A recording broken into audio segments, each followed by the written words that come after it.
All right, guys. This is Jack and the Animals. It's an Appalachian folk tale by Donald Davis, illustrated by Kitty Harville. Grandmother lived in a big log house in the mountains. One day she finished her chores early and said to my cousins and me, "Let's go up on the mountain and cook our supper." So we took a frying pan and eggs and bacon and walked back up above where the cows lived. There we gathered sticks, built a fire on a rock, and cooked our supper.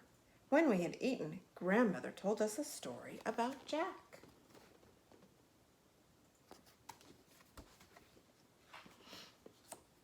One day, Jack left home to seek his fortune. He didn't know that a fortune could be money or a job or even some adventures. He didn't know what a fortune was, but he was looking for it anyway. While he was looking for his fortune, he passed a big barn. From behind the barn, he heard a terrible sound. Moo, moo-hoo, moo-hoo-hoo-hoo. When he looked inside the barn, he was surprised to see a cow crying. "Why are you crying?" Jack asked. "I am so old, I don't have any milk left," the cow answered. "Then you should come with me to seek my fortune," Jack said, and the cow came with Jack. Here's Jack and the cow. Passing by a house later, they heard another terrible sound. Bow, bow, wow, bow, wow, wow, wow, wow. When Jack looked toward the house, he saw a dog crying. "Why are you crying?" Jack asked. "I am so old, I can't chase robbers," the dog answered. "Then you should come with us to seek our fortune." And the dog came with Jack and the cow. As they were passing an apple orchard, they heard another terrible sound. Meow, meow, meow, wow, wow, wow. It came from high up in a tree, and when Jack looked around, he saw a cat crying. "Why are you crying?" Jack asked the cat. "I am so old," the cat answered, "that I can't remember how to get down out of the tree." "Then you should come with us to seek our fortune," Jack said. He helped the cat down from the tree, and the cat came with Jack and the cow and the dog.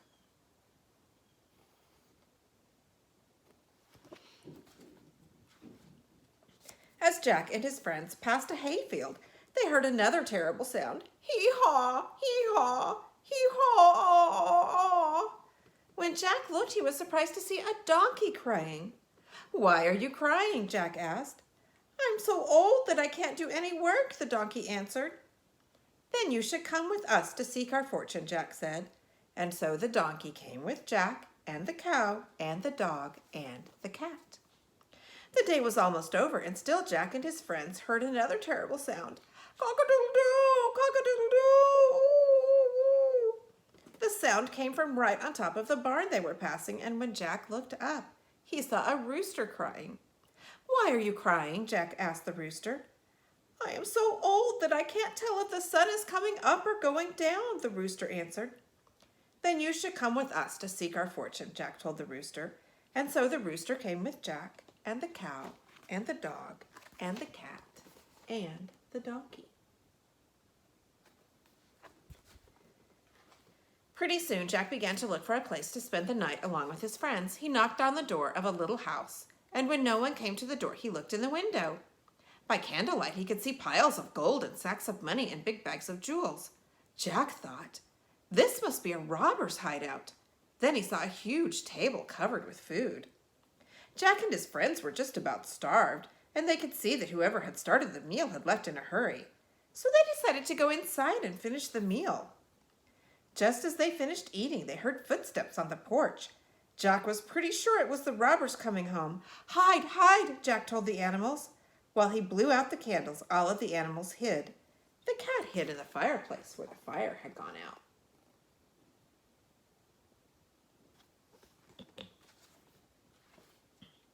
The dog hid behind the door. The donkey hid behind a swing on the porch.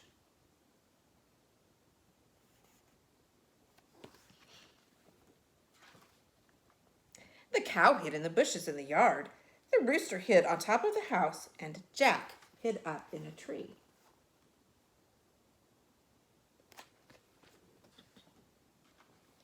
One of the robbers came into the house to see why the candles were blown out while the other robbers waited in the woods. When the robber looked at the fireplace, he thought he saw coals glowing. He blew on them, hoping that the fire would blaze up. And when he did, he blew ashes right out of the cat's eyes. The cat screamed and came out of the fireplace, scratching the robber right in the face.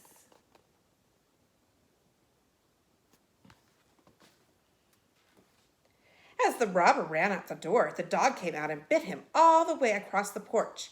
The donkey came out from behind the porch swing and kicked him off into the yard.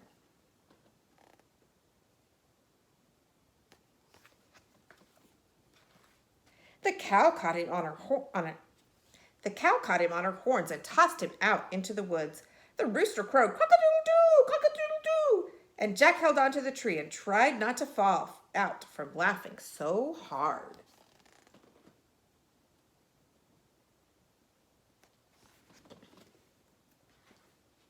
The robber ran back to his friends, and they all ran far off into the woods before he told them what had happened. "Our house is full of monsters," he said. "There was a little one in the fireplace with terrible long claws that tried to claw my eyes out. There was a medium-sized one behind the door with horrible long teeth. It tried to eat me alive."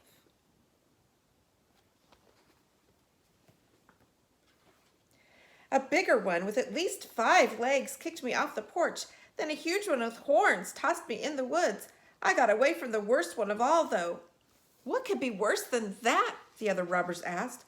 "There was a screaming monster on top of the house and kept crying, 'Throw him up here too! Throw him up here too!' I don't know what it might have done to me. We can't ever go back."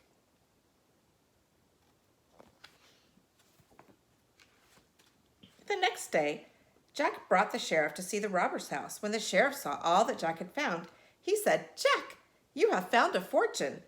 "So that's what a fortune is," said Jack.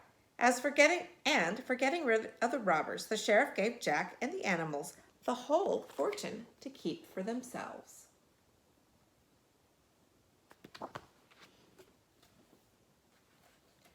And, grandmother said, since they had all that fortune to buy food with, Jack and his friends could be living there still. I bet you can find Jack and his friends in this picture.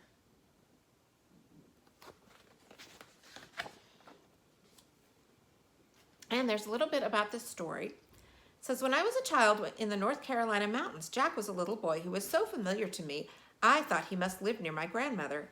Every time I visited her house, she told me about Jack's latest adventures. By the time I was a teenager, I knew several dozen stories about Jack, all from hearing them told by my grandmother or other local tellers.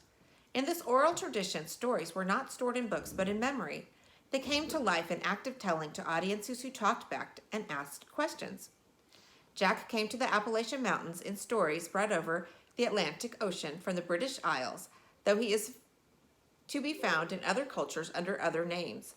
The Jack I know lives in a world of Scots-Irish descent, a world of subsistence agriculture, that means just enough farming to get by for you and your family, a world that has not changed for generations and is just beginning to meet the world of the 20th century multicultural America.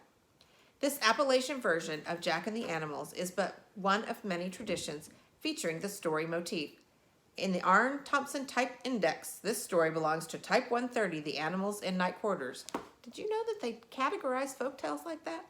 Children who read this book may note that they have heard a story like this before, probably in the Grimm Brothers version from Germany, the Bremen Town Musicians. You should look that one up. It's a good story, too.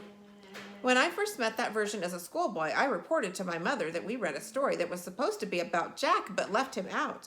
It is also found in Norwegian, Scottish, Irish, and English versions.